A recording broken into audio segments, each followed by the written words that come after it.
Bonjour à tous. Depuis l'an dernier, il n'est plus député des Pyrénées-Atlantiques. Il compte de moins en moins d'alliés sur l'échiquier politique. Mais si on en croit les sondages, les Français continuent de le placer comme l'une des personnalités qu'ils aimeraient voir entrer au gouvernement en cas de remaniement. Bonjour François Bayrou. Bonjour. Le PDG d'Orange, Stéphane Richard, est toujours placé en garde à vue ce matin dans le cadre de l'affaire Tapie. On a clairement basculé dans le scandale d'État.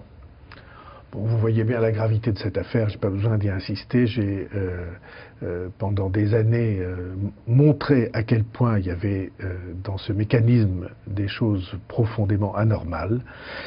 Et maintenant, c'est le rôle de la justice. Et la justice fait son travail, ce qui est notable. La justice avance et maintenant c'est à elle de dire ce que sont les responsabilités. Des choses anormales, ça veut dire que pour dire les choses concrètement, vous estimez que Nicolas Sarkozy a manœuvré pour influer sur le résultat de l'arbitrage? Bon, je ne cherche même pas à dire qui, mais c'est au cœur de l'État que s'est installée une manœuvre, une entreprise qui était faite pour tourner la loi, puisque la Cour de cassation avait jugé qu'il n'y avait pas de base légale à cette affaire. Et comme on ne pouvait pas dépasser la justice, on a cherché un arbitrage privé.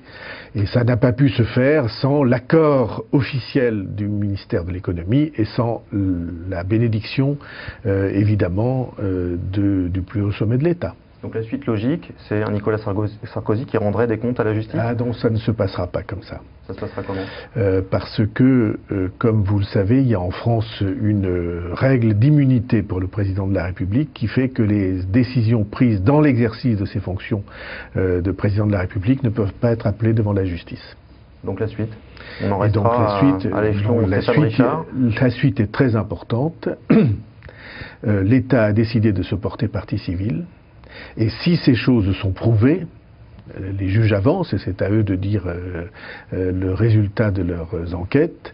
Et après un jugement, si ces choses sont prouvées, il y aura une demande de la part de l'État, ou il doit y avoir une demande de la part de l'État, d'annulation de cet arbitrage. Il y a tout juste un an, dans un portrait qui vous était consacré dans Les Échos, vous disiez certain que tôt ou tard, François Hollande serait obligé d'ouvrir le gouvernement quand l'orage sera là. C'était vos mots. Oui, ouvrir le gouvernement, je ne pense pas que j'ai utilisé cette expression. Changer de politique, ça oui. Et ouvrir le casting. Changer de politique, ça oui. Pour moi, il est peu important de savoir qui fait les choses. Qui est aux responsabilités ou dans les fonctions exécutives. Ce qui est important, c'est la politique à suivre. Et de ce point de vue-là, et du point de vue économique en particulier, la discussion, au fond, elle se focalise sur une question très simple. Est-ce que les décisions prises jusqu'à maintenant suffisent pour inverser le cours des choses économiques en France pour retrouver de l'emploi et de la capacité à créer des richesses? Ma réponse à moi est non. Ça ne suffit pas. La boîte à outils, entre guillemets, comme François Hollande l'a appelé dans une interview, pour moi, elle est nettement insuffisante et il va être obligé de prendre des décisions qui sont des décisions lourdes, notamment sur les retraites. Notamment sur les retraites. Sur ce chantier-là, qu'est-ce que vous attendez de lui concrètement? Moi, je ne crois pas que des rustines puissent servir à réparer notre système de retraite. Je pense que tôt ou tard, les gouvernements seront obligés de remettre sur la table l'ensemble de l'architecture du système de retraite et que ça aurait dû être fait depuis 10 ans. Vous savez que je défends cette idée de retraite par points depuis 2002. Cette idée-là, elle finira par s'imposer. La CFDT est allée dans ce sens-là. Et c'est très important qu'un grand syndicat dise au fond on sera obligé d'en arriver là. C'est le seul système souple, c'est le seul système juste, parce qu'il, à la fois, il prend en compte l'existant, et il choisit l'équité pour le futur. Et il est adaptable, puisque, par exemple, les questions de pénibilité peuvent être prises en compte. Les années de travail pénible peuvent rapporter plus de points que les années de travail moins difficiles, physiquement en tout cas. Et tout ça, ça se négocie avec les partenaires sociaux. Mais on a perdu 10 ans. Et on continue, si on continue à perdre du temps, on s'en mordra les doigts. Et donc, moi je pense que c'est la seule démarche à suivre, en plus elle peut s'accommoder de prendre un peu de temps, on peut respirer un peu. Le calendrier est extrêmement serré, là. Le gouvernement Le s'est engagé calendrier est à ouvrir le serré chantier à la pour rentrée, qu'on prenne les décisions. Si on ne les prend pas, en effet, on aura de graves ennuis. Mais on aura de graves ennuis, non pas du tout comme on le croit, parce que l'Europe nous menacera ou prendra des rétentions, mais parce que nous-mêmes, parce que le système lui-même est en train de craquer. parce que c'est nous qui sommes en train de craquer, et c'est notre système de retraite qui est mis en péril. Sur le plan politique, François Bayrou, il y a 2 échéances très importantes en 2014, les municipales d'abord, les européennes ensuite. Quelle sera votre stratégie d'alliance pour ces 2 échéances? Pour nous, pour les municipales, nous regarderons ville par ville quel est l'intérêt de la ville. Et ville par ville, il y aura des accords de partenariat avec tel ou tel. Il y aura des accords de partenariat avec ceux dont nous estimerons qu'ils peuvent avec nous ou que nous pouvons avec eux faire avancer les choses dans la ville. Par exemple, à Bordeaux, il n'y a pas de mystère que nous sommes proches d'Alain Juppé, que nous travaillons avec Alain Juppé, que nous avons des élus avec lui.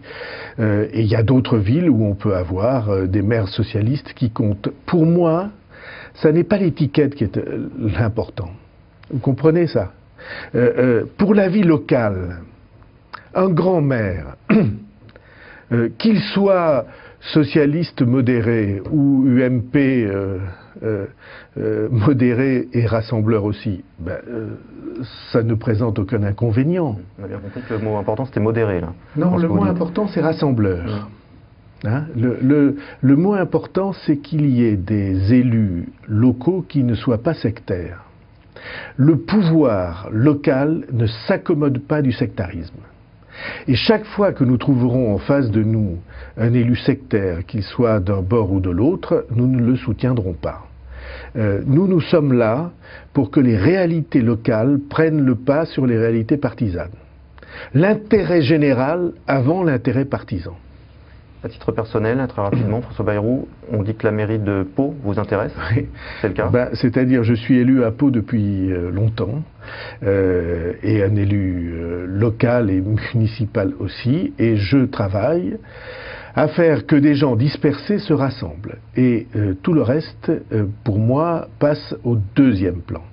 Je ne suis pas du tout là pour me promouvoir, je suis là pour aider à ce que une alternance nécessaire. La ville de Pau appartient à la même équipe depuis à la même équipe PS depuis 42 ans. Donc vous voyez que ça mérite qu'on réfléchisse à une alternance, mais ne vous trompez pas, je ne fais pas cela pour moi. Je fais cela pour les habitants de cette ville qui voient une situation qui se dégrade ou qui n'est pas ce qu'ils pourraient espérer, pour les entraîner et pour faire qu'ils se trouvent au sein de la ville dont ils rêvent. Merci beaucoup François Bayrou, à bientôt. Merci.